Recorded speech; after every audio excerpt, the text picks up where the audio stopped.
Welcome, everyone, to Beauty and the Surgeon podcast. I'm Amy. I'm a nutritional therapy counselor, and I am joined today by the one and only Dr. Jason Martin. He's a board-certified plastic and reconstructive surgeon. Dr. Martin, how you doing? Good. I'm the surgeon in Beauty and the Surgeon. You are. People always ask me that if I'm the beauty, and I hesitate to say yes, but I'm also not the surgeon. It's definitely not me. It could be Nils, our producer. Well, We're Nils not really is sure. Definitely the beauty. Maybe Nils' wife, Sarah. Both the beauties. Yeah, both the beauties.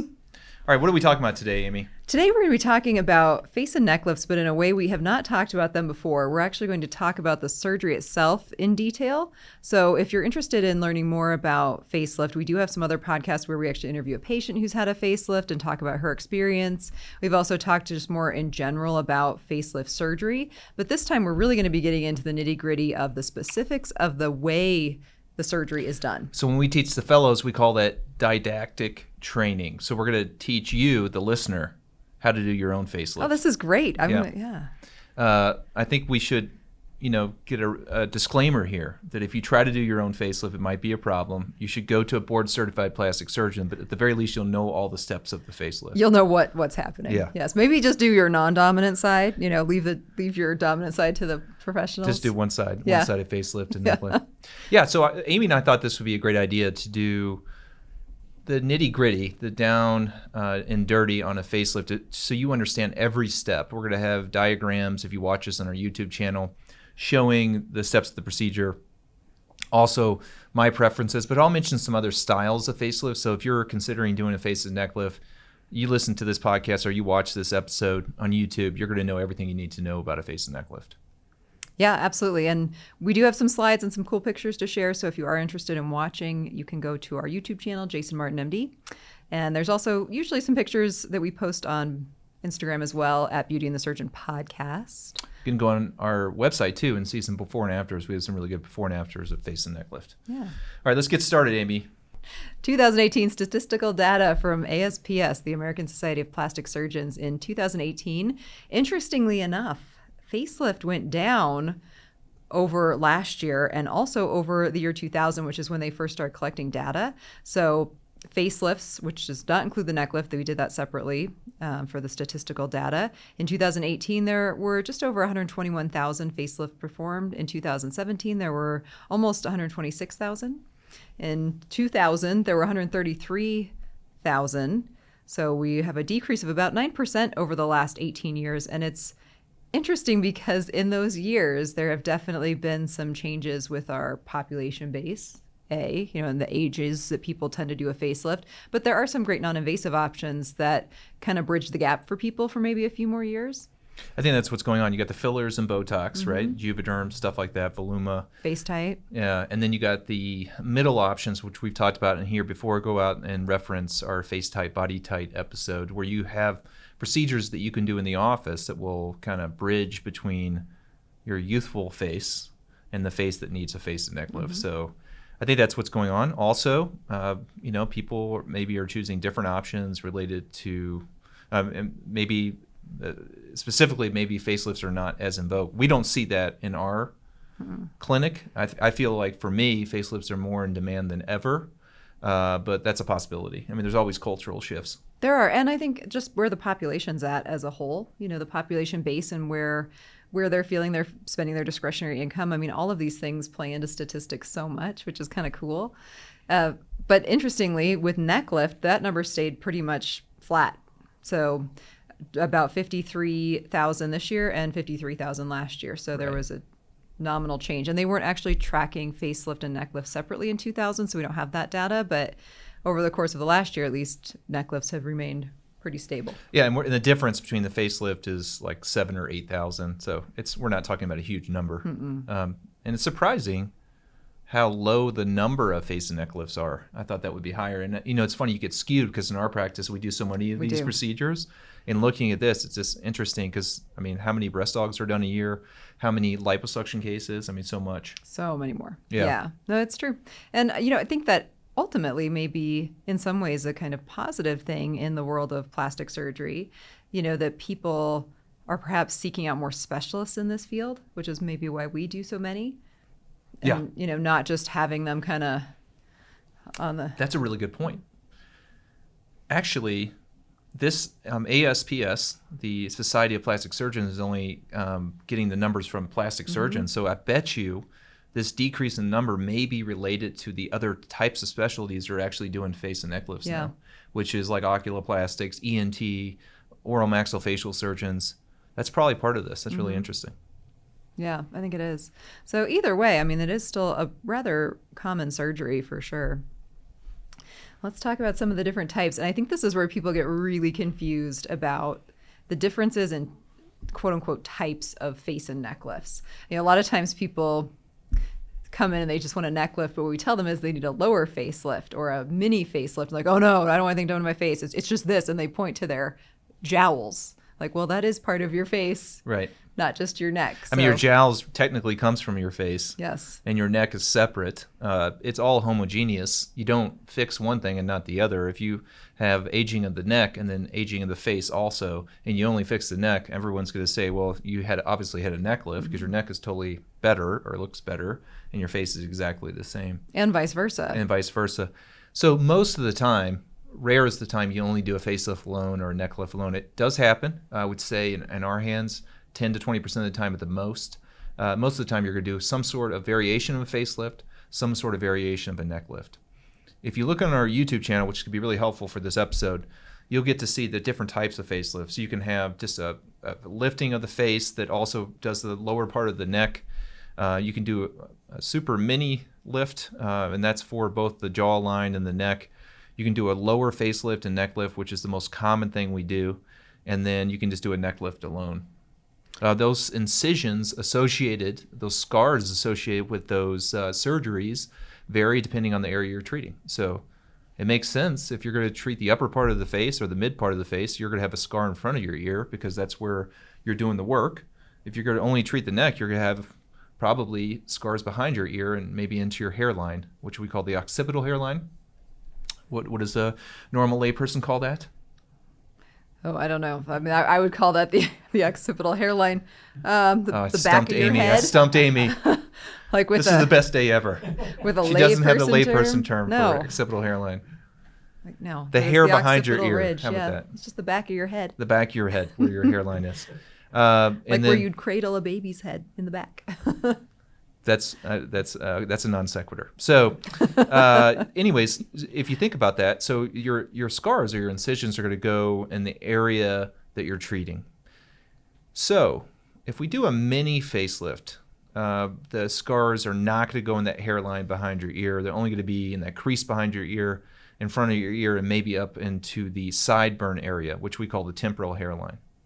If we do a mini neck lift, the scars are only going to be maybe around your earlobe, going into the crease behind your ear and onto the hairline behind your ear or the occipital hairline.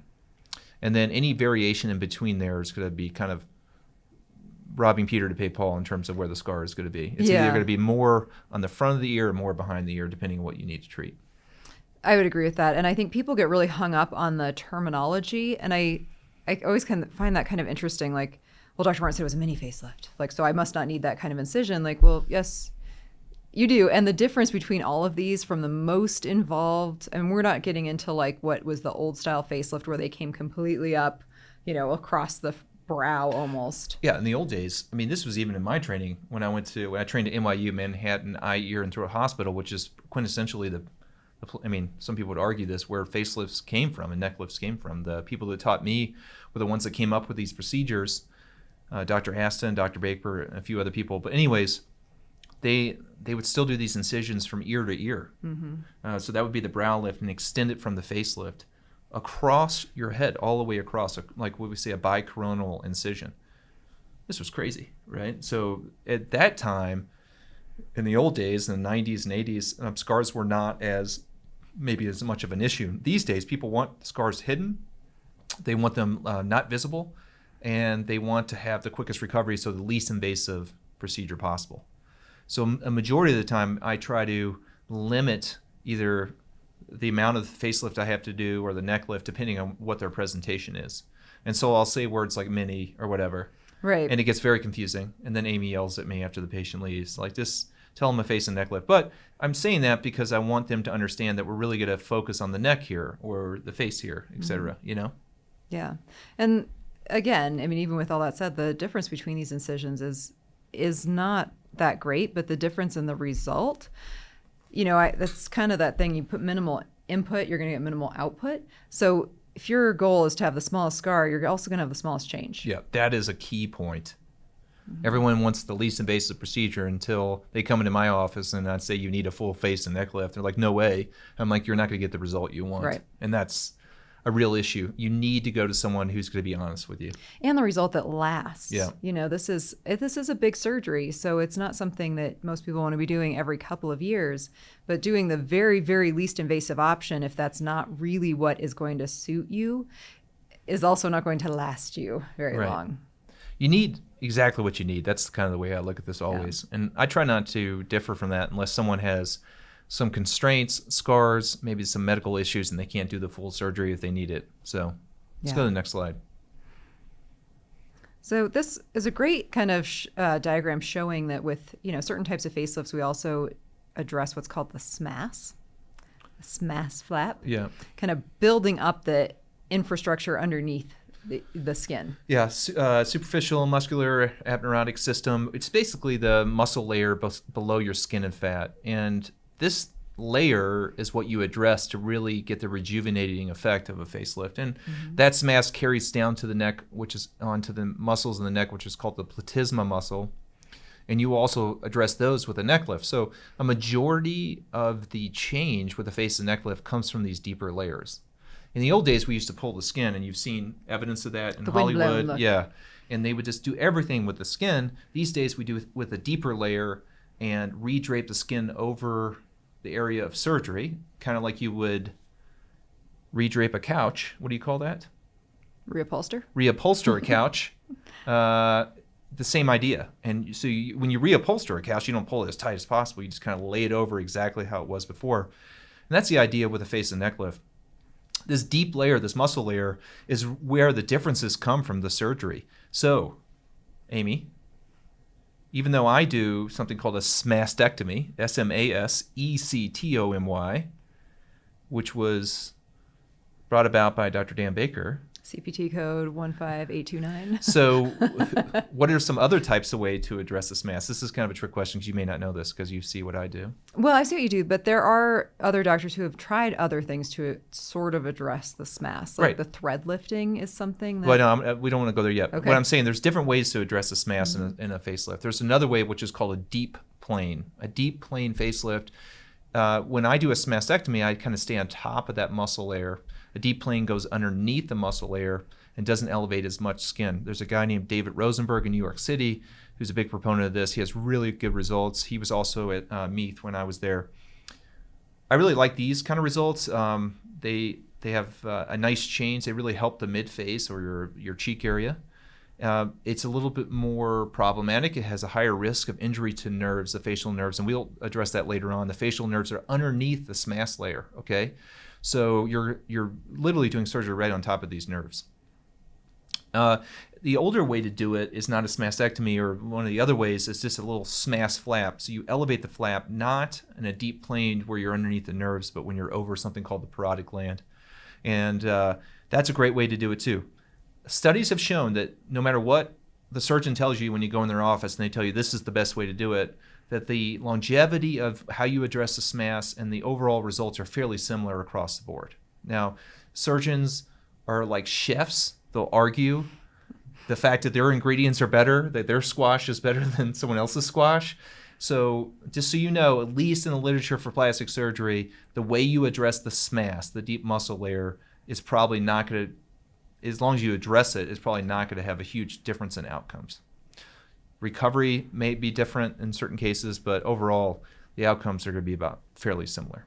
Yeah, and I think that is key, is making sure that it is addressed, because just pulling the skin alone, skin is not super strong, as is evidenced by the effects of aging. Right. So you're taking, in most cases, a Caucasian lady, because they tend to age worse than other races, and they have stretchy skin, and you pull it really tight. What do you think is going to happen within a year? The skin's going to stretch out, right? So you have to address the foundation.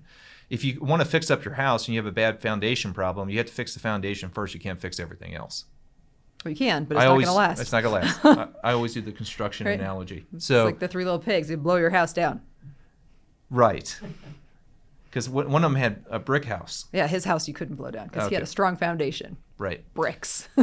So you got to address the foundation. The foundation is this mass, and also your skeleton, your facial skeleton. So that is something that's I think really important. A lot of people are born with a certain skeletal structure first, something called hemifacial microsomia, that they have problems with not just the soft tissue but the bones, which are different. And other people lose bone mass over time with aging. Yeah. Osteoporosis. Osteopenia. Yeah. So in that situation, it'll affect your aesthetics or your facial appearance. And you realize that if you just fix the muscle layer and the skin, you may still have a problem with your bone. So you get into situations of fat grafting and implants and stuff like that too. Amy, when you think about the problems with aging to start with, I mean, it's in all parts of your face, your forehead, your eyes, your nose, your mouth, and your neck. Most people have some variants of these, and there's different names for that. If you look on our YouTube channel, you'll see different problems. I mean, this is such a disturbing. I know. Well, it names everything. It names everything that that can can go wrong with your face. The 11s and the bunny lines. The irony of this is that she is Asian. Asian people usually age so well. Yeah.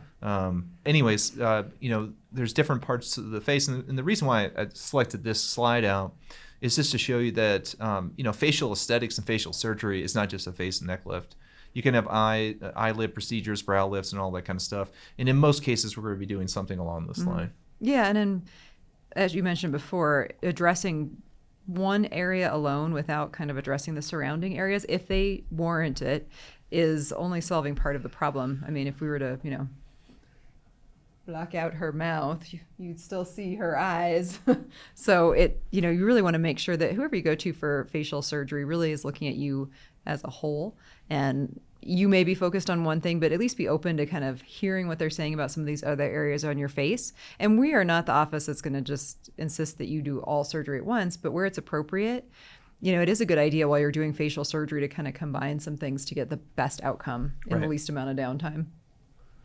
I think that if you think about it in terms of addressing your problem areas, you kind of list it from 1 to 5 or whatever and kind of pick the first couple and then go from there. Yeah. But beauty is in balance, and it's not, if you just fix one area and you have a problem in the other, then, if you're not fixing it for financial reasons, then wait. If you're not fixing it for medical reasons, then wait. You should try to fix what you need to fix to get a definitive outcome.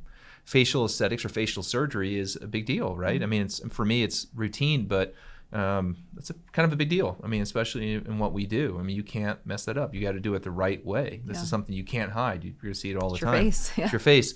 So it's really important that you go to an expert that understands what they're doing, preferably a board-certified plastic surgeon. But as we have established from Amy, that the numbers have decreased, probably because other surgeons are stealing our cases. No, but they're more than capable of doing these. Oculoplastics are also awesome. Yeah, and then ENTs too. Yep. I mean, so if you go to someone who's facial surgeon, I think you're going to be fine. But I do think it's really important that you try to remember the balance component and then really make a plan. What we talked about before in previous episodes is making a pro forma, almost like retirement pro forma, but you're doing that for your beauty. And I think that's really important. So you need to go to someone who does and that's another thing, you need to go to someone who does all these surgeries.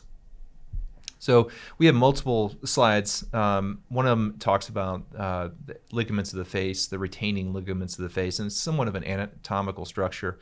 These ligaments, there's areas of your face that the skin is tethered down to the muscle, and that's where you get those creases and sometimes the things we don't like. I mean, there's the tear trough or underneath the eyelid. We fill that all the time with fillers. So for doing a face and neck lift, you have to understand the anatomy, and you have to know some of these ligaments that you have to release to be able to get the kind of change that you want. Yeah, it's almost like a little fulcrum, like it's when you animate and when you smile and frown, have other emotions that you're making with your facial skin, the muscles are impacting the way those tissues move, but then there's these areas where there's almost, impingements are not the right word, but, steady spots that kind of things move around that are a more steady structure. So if you need to release some of those to get the ultimate outcome, it's good to know where those are. Right, and Also, when you do this surgery, you don't always release all of them, right? So some of them have to stay, So if, for example, there's a tethering point on the forehead, sometimes you have to release that to get a good pull on the outside of the eyebrow. Other times you don't release that if you're only going for the midline of that eyebrow. So yeah, again, the anatomical component, which we're not going to go in today, it gets way too complicated, is a big part of these surgeries. When I teach the fellows how to do these surgeries, it's really about the anatomy of the face and neck and to understand that. And then you design your surgery around the known anatomy and also the patient's presentation and their desired outcome. So. Yeah, absolutely. And things have changed a bit, especially in facial surgeries. As you alluded to before, a patient asked me just last week, she'd had a brow lift with us and asked if we cut the muscle. And I said, we don't do that anymore. That's not how we do this specific type of brow lift that she had, but that absolutely used to be what they did. They just go in and cut the muscle. So yeah, things have changed. So, it's pretty cool to see how we've kind of progressed through trial and error over the decades, for sure. This is maybe my favorite slide, and you've shown something like this very similar on our Instagram feed in the past. What'd you call it, the vector of pull? The vector of pull. So layperson term for vector. Angle? Okay, there you go. Yeah. The direction. Direction. The direction of pull. So if you consider that you elevate the skin and you want to redrape it, so you want to reupholster your couch, which is technically your face and neck, your face and neck couch. The direction that you pull the skin really has an effect on the outcome and the way you look. If you see someone that's had a facelift and it looks weird, it's probably because the way they redraped the skin was inappropriate. They didn't elevate the skin. They didn't divide some of those attachments we talked about previously, or they didn't, pull the skin in a direction that's natural. And that has something to do too. And people ask sometimes about the length of the incision, specifically like when we're going up around the ear, and they wonder why we do that. And I, trying to explain to someone that you have to be able to pull in a position that's natural. So sometimes making that incision is a necessity to get the most natural looking angle on their tissues. I think a lot of people would probably understand this with like fabric that's cut on the bias. Shirts or dresses a lot of times or skirts will be cut on the bias so that they hang in a different way versus being cut, with the grain essentially. So if you think of that difference, it makes sense. Like if you're not pulling in the right direction on fabric, you can get weird bunching and pulling in places where you don't want it. And the same thing can happen with skin. Yep. Sometimes, depending on the surgery, if you're doing a mini facelift, you'll pull more superiorly or up toward the top of the head. If you're doing just a standard routine face and neck lift, you may pull toward the ear of the skin. And if you look on our YouTube channel, it talks about the angle of the most natural lift, and that would be the one where the midface is repositioned.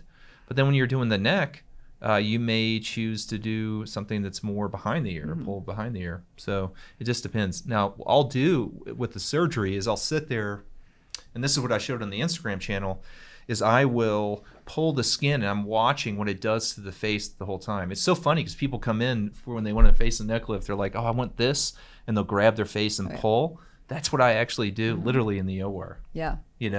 Visually I'm looking, it's almost like an art project. You're kind of saying, okay, this goes here. Nope, too much. It's too superior or up at the top of the head.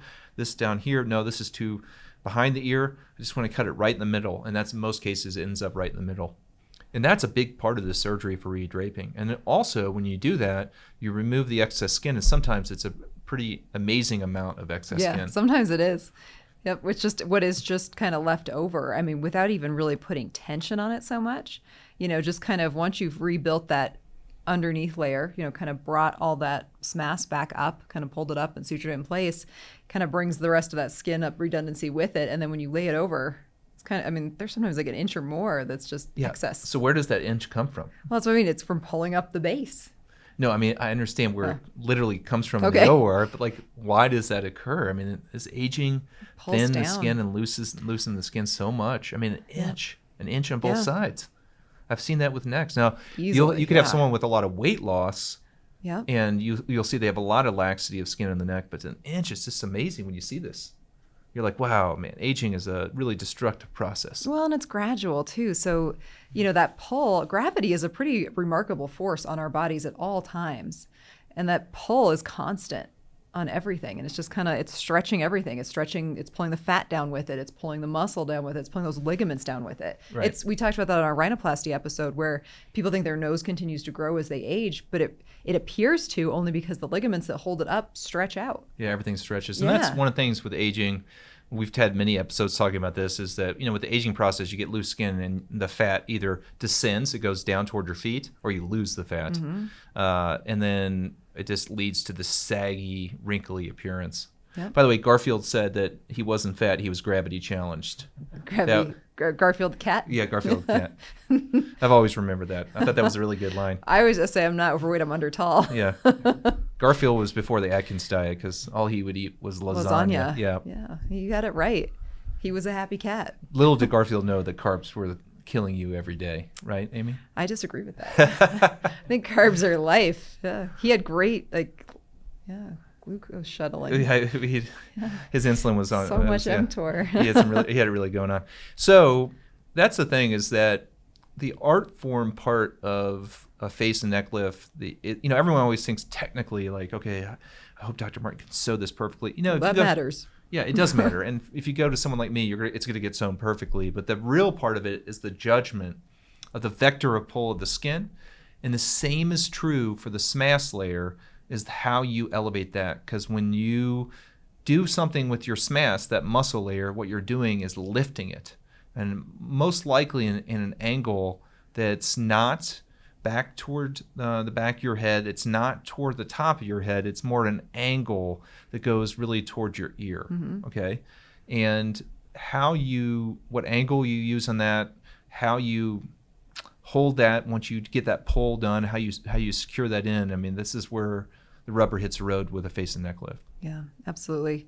With any kind of facelift and any kind of neck lift, we elevate the skin. And that's really, people always ask, like, why do you have to have scars around your ear? It's because you have to elevate the skin to, number one, chase out the excess skin, and also to get to that deep layer, the SMAS layer, or the platysma, which is on the neck. Well, very common question that you probably don't get asked much, but I get asked on a daily basis. Why did you have to take my ear off? Yes. Why did Dr. Martin take my ear off? Or my favorite is, what does he do with my ear while he's working on my face? I mean, so I just want to tell everyone now, I've never said this before. I take the ear off, and we usually set it aside. We have a nice little comfy area to put the ear aside while we work, and then we reattach it after we're done. A little ear cassette, just to set it in. So we don't take the ear off. We just make the incisions around it. The ear is attached. Another thing that people say is, I think that this surgery affected my hearing. Were you working on the inside of my ear? Yeah, it sounds like I'm underwater. Exactly. And that is usually from, sometimes with surgery, obviously you have a little bit of bleeding when you're doing surgery. That blood can get caught down in your ear. It's not inside your ear, it's in the ear canal, the outside layer of your ear. So we don't work on the inside of the ear.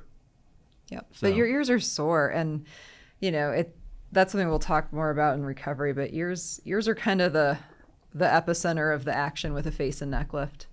So ultimately, the steps of a facelift are this. We come in, you see us, we do a full preoperative workup. We talk to you about what your expectations are, what you want. We tend to, in our office, believe in a natural aesthetic. We'll pick the middle of the road. Almost always you'll need some variation of a face and neck lift. Many times, for many of our patients, we'll also recommend something for the skin, to resurface the skin at the same time, because just doing a facelift doesn't solve all the problems. And I would say at least 50% of the time we'll do something around the eyes. You come back in, we do all the preoperative stuff, and then you go to surgery. When you go into surgery, on the day of surgery, you'll be in the preoperative holding area. I'll come in and talk to you. The anesthesiologist will talk to you. And by the way, almost all the cases we do this in the operating room, but we do some of these cases under local anesthesia, but it's rare. Very rare. Yeah. And then I'll mark you in the preoperative holding area. I usually mark with a Sharpie. People are like, that's disgusting. And it's like, Sharpies have been shown to have a more bacteriostatic quality than regular pens. Also, it doesn't get rubbed off in the OR when they prep you with the sterilizing solution. I will kind of sit there and push on your face till I got the right vector of pull, take you to the operating room. They put you to sleep, which is usually a tube in your throat to help you breathe.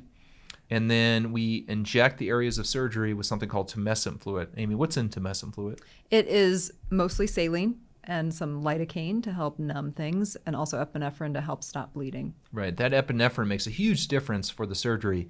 It allows you to do surgery and not have a whole surgical field full of blood. And that's obviously good for you as the patient. We usually start, if we're doing the neck lift portion, we usually start in the neck. We'll make an incision in almost all cases underneath your chin. Where everybody already has a scar. I have 3. I only have 1. How'd you get yours? Mine? Yeah. Oh, I mean, which time? First time. Was it I thought I could skateboard down a hill and I misjudged the length of the hill? That one? Mm-hmm. Or falling off the bike? Or falling off the trampoline? How about you, Nils? Maybe skateboard hill. Skateboards? My story's better than all of yours. What was yours? Mine is good. Was it, since you grew up in Breckenridge, which is in the mountains, were you fighting some strange animal? No, not this time. Well, I mean, it was not my fault. Let's say that. So as children, my mom had my older brother and I as baby models. Like, we were children models for Olin Mills. So anybody who lives in Denver knows what Olin Mills was. It was this huge photo studio in Denver. And one year we were doing a photo shoot where I was like an old-timey baby in an old-timey pram, you know?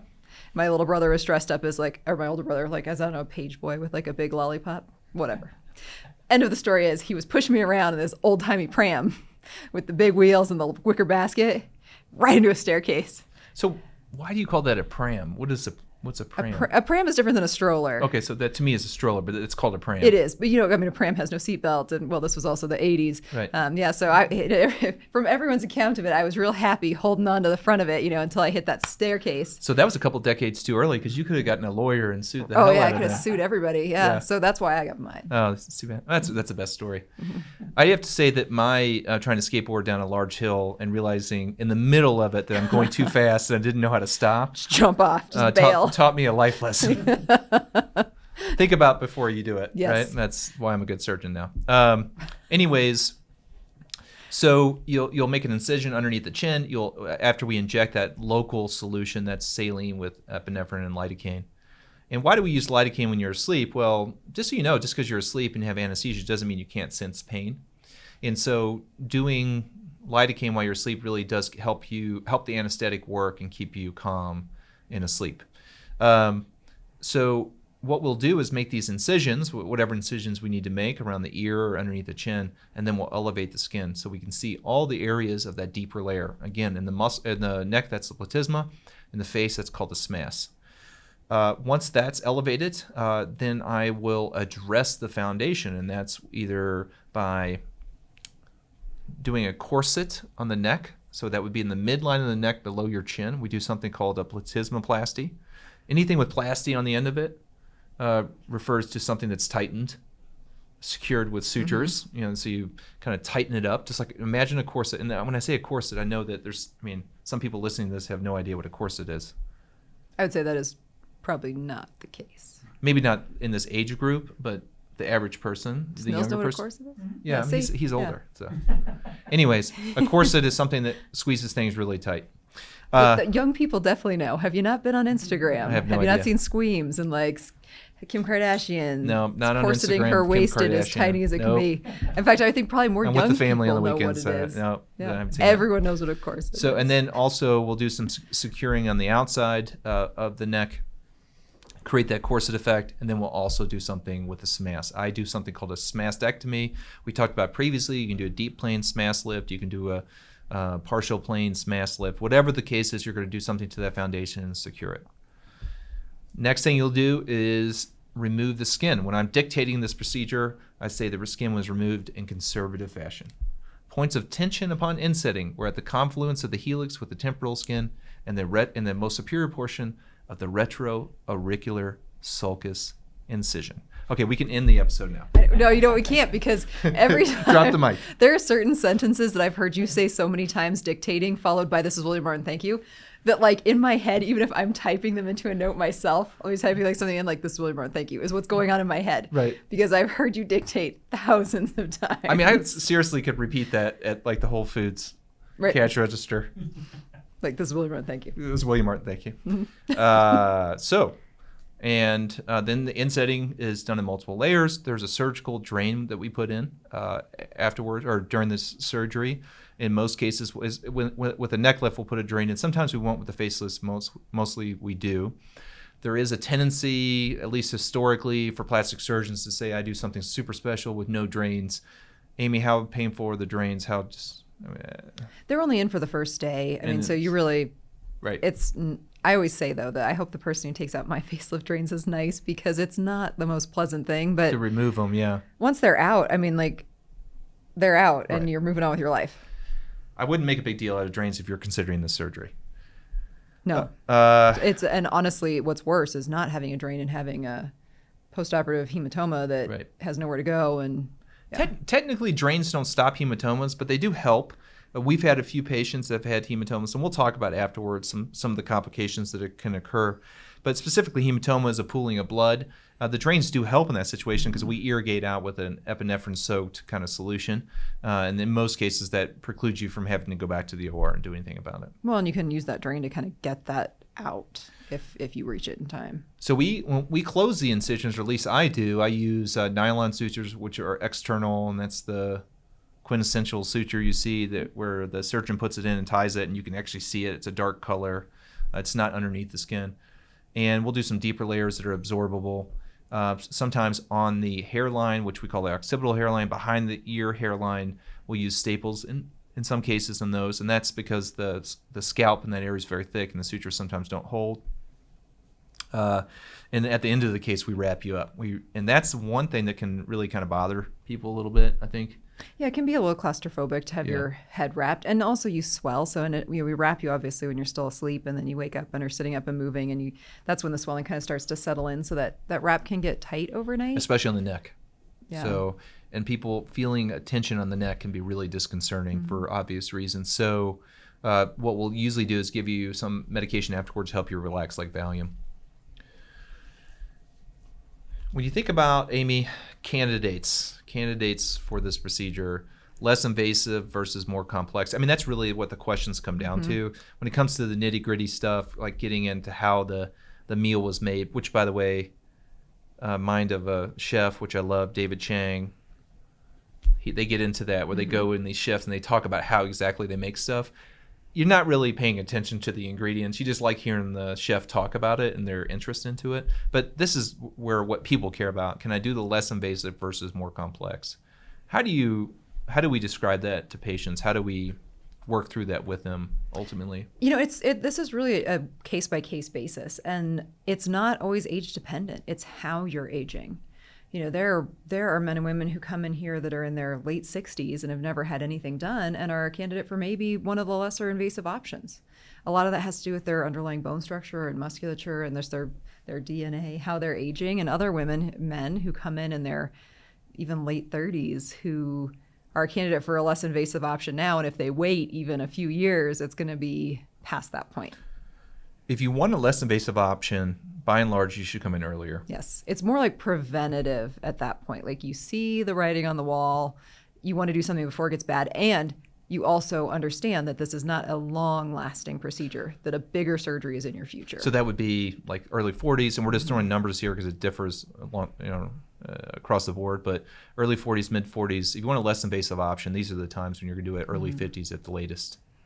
When you get into more involved surgeries, it's usually people in their mid 50s, early 60s that haven't had any kind of procedures before and really have a lot of problems. Or have had one and it's been, maybe 10 years. They maybe had a facelift in their early 50s and now they're in their mid 60s and yes, now everything needs to be done.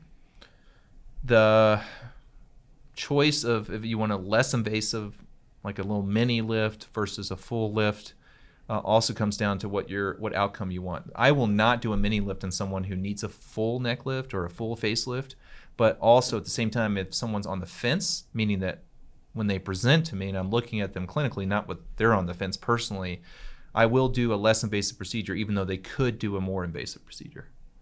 And that's their desire, it's appropriate. But we lay it out for them. Yep. In most cases, we recommend you might as well do the full thing because it's going to last longer. And that's the one thing that I was trying to get at with all this. Unless you're someone who's younger, who's trying to do this subtle change and you have a plan to do a surgery every 5 to 10 years, kind of keep up with it, real natural, but age well. That kind of like timeless aging. The less invasive procedures in general are probably not going to last as long as a little more invasive procedures. Yeah, and I think really the big thing is your downtime and recovery are pretty much the same. And people find that very hard to believe that probably the most tolerated procedure we do as far as pain is a face and neck lift. However, there is some social downtime from it that is going to be almost the same regardless of the option. And those conversations drive me crazy because they say to me, I can't take off 2 weeks. And it's such a prideful thing when you're good at this surgery and you know you can do a great job.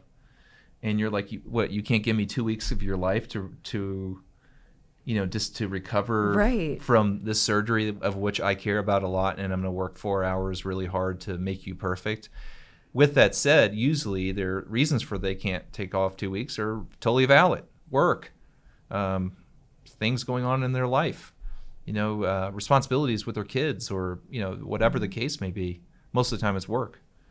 That's what we deal with. It is. And that's where kind of having that understanding going in that like you won't feel bad for weeks after your facelift. And that's what's hard.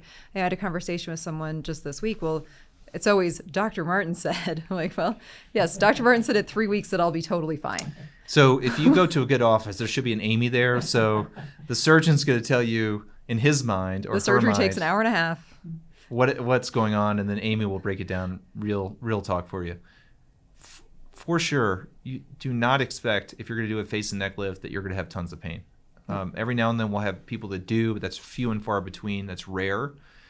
But also expect you're going to have bruising and swelling for weeks, no matter what any doctor tells you. Now, I've had patients that have come in, I've done surgery, and they don't have bruising. At a week, they don't even have bruising, right? That does happen. And, of course, they go tell all their girlfriends or friends or guy friends. And then they come in and every one of their friends says, I want the surgery this so-and-so had because they didn't bruise at all, right? That's not realistic. You're going to bruise and swell. And probably 7 to 10 days you could be out in public, not with friends, and no one would really notice, especially with certain areas covered, especially for a woman that hair covers things, or a man if you want to wear like a hoodie sweatshirt or something. Big sunglasses hide a multitude of sins.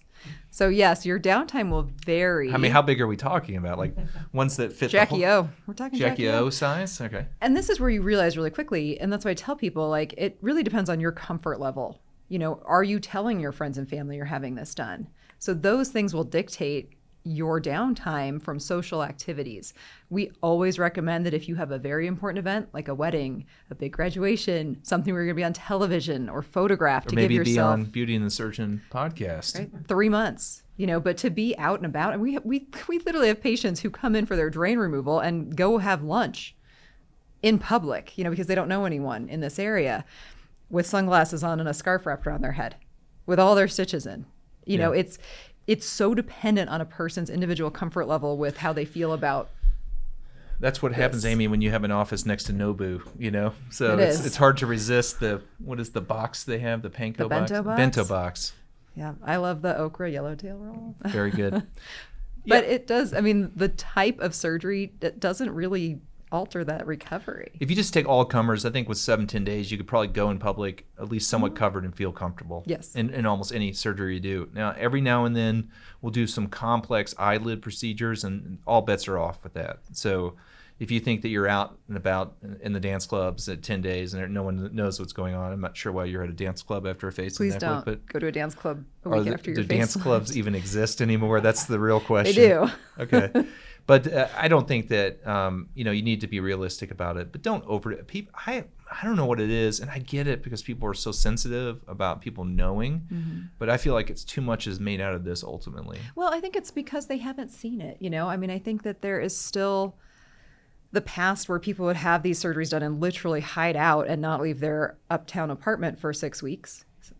So when they showed up, they looked weird and different. And then there's other people who are having these procedures all the time and no one knows because you just look great and like yourself. The smaller little procedures. Yes. Yeah. Or even the big ones that just, people don't look at you as closely as you think they do.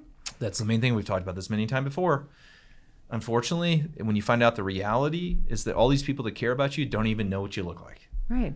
They know that, hey, look like. They technically don't care, Yeah. right? But they're not staring at you. Now, this is sans this whole group of girlfriends, which I feel like is a group of hyenas, out there mulling around these people that are feeling bad about themselves. Now, I don't think the girlfriends technically are saying all these things that the person is saying that they're saying, but they're always terrible comments. Terrible. That's not a girlfriend. Maybe revise your girlfriend circle. should lift you up. Yes, exactly. But that's a deeper, that's an issue for a different podcast. I know. I'd talk all day about that, but. And to that point, by the way, if your girlfriend had something or your guy friend had something, it's not always going to translate to you at all. In fact, it probably won't. Yeah. So other things to consider with downtime and recovery, the first day, you're going to have those drains. Like the first 24 hours, you're probably going to, at least with us, we're going to recommend that you or insist that you stay in the surgery center overnight. And that's just for your own comfort. You can stay on good pain meds if you need them. Most people don't. Kind of just takes that first night out of anybody else's hands. After that, your drains come out the next day. You're really feeling pretty good. You're showering, you're walking around, you're emailing, you're doing whatever you need to do. You're icing, as we tell you to, and you're keeping fine. your head elevated. Yeah, you're sleeping in an incline for a couple of weeks, wrapping your head at night, and that's really it. And I'm not saying that in a light manner. Like, we've been doing this for 11 years. This is the norm. It is rare that there is an exception to this. And it's usually only in a case where someone has maybe combined a facelift with another big surgery, and then they're kind of just, hit hard. Being tired is probably the biggest thing that, for our patients at least, is surprising to them. Like, I'm really tired. I'm like, well, you had a facelift 4 days ago. I don't know why I'm so tired. Yeah. You did a 4-hour surgery, and I basically rearranged some parts of your face. I went out for my normal 3-hour walk, and I only made it 2 hours. Yeah, I don't know what's going on with me. I feel like I'm sick. No, you had surgery, and your body's recovering. Your body, it causes inflammation. It takes energy to recover. I mean, think about this. To heal takes a lot of energy. Mm-hmm. So and then most people afterwards are sitting around. They're not exercising. So then they decide they're not going to eat as much because they don't want to get fat or whatever disordered thought processes in their mind. And you need to eat more calories after surgery to heal all these problems that we, basically caused in a controlled fashion. Correct. Yeah. So, if you're considering a face and neck lift, don't think that the less invasive option is the best option. There, it's really not going to change your recovery. The best option is the option you need. Yeah. And your board-certified plastic surgeon is the person to advise you on that. Or those sneaky ENT surgeons that are stealing our cases, those two. It would be cool to see their data also. I'm sure I could pull that up. I mean, our data is published. Other doctors' data is published. So what you're a patient and you're listening to this and you go get consults and you go to the ENT surgeon. He'll tell you he's a facial specialist. That's what their big thing is. It's like, plastic surgeons came up with these surgeries. I was taught at a place that designed these surgeries. So it doesn't mean that ENT surgeons can't do them as well, right? And just because they were trained on the face or plastic surgeons, I was trained by a craniofacial surgeon that we would reconstruct babies' faces that were born with congenital problems. I think that someone like myself has had more facial training than some of the ENT surgeons that have done this. So that's neither here nor there. You need to go to someone who does it well, who does it on a regular basis, who has an office like I have with someone like Amy who understands exactly what's going on and has a routine that you get in there. It's all standardized. You get there. The surgery is not standardized because the surgery you're going to get is going to be designed for you. But the big, pre and post is all kind of standardized. It's all set.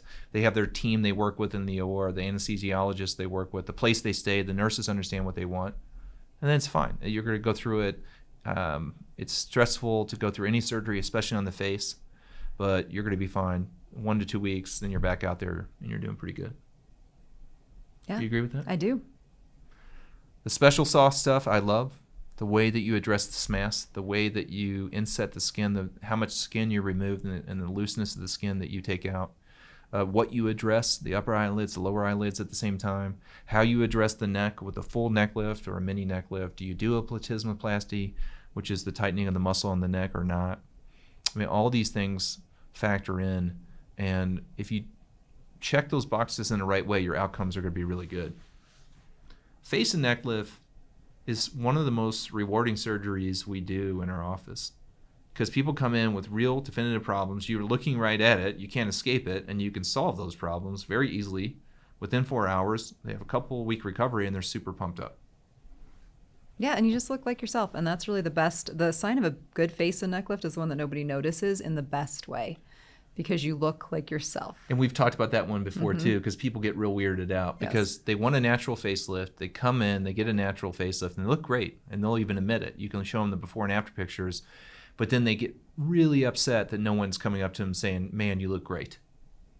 Because that's when they realize that, again, we've said this before in this episode, that no one really cares what you look like. And it's a little bit disturbing. Like, you've built this up in your head that all these people are going to come, you're going to have some grand reveal. I guess they do that in Los Angeles probably. Well, or that you're going to look really weird. And that's one thing we didn't talk about was very often people will want to bring in pictures of how they used to look and think that that's going to be really helpful for us.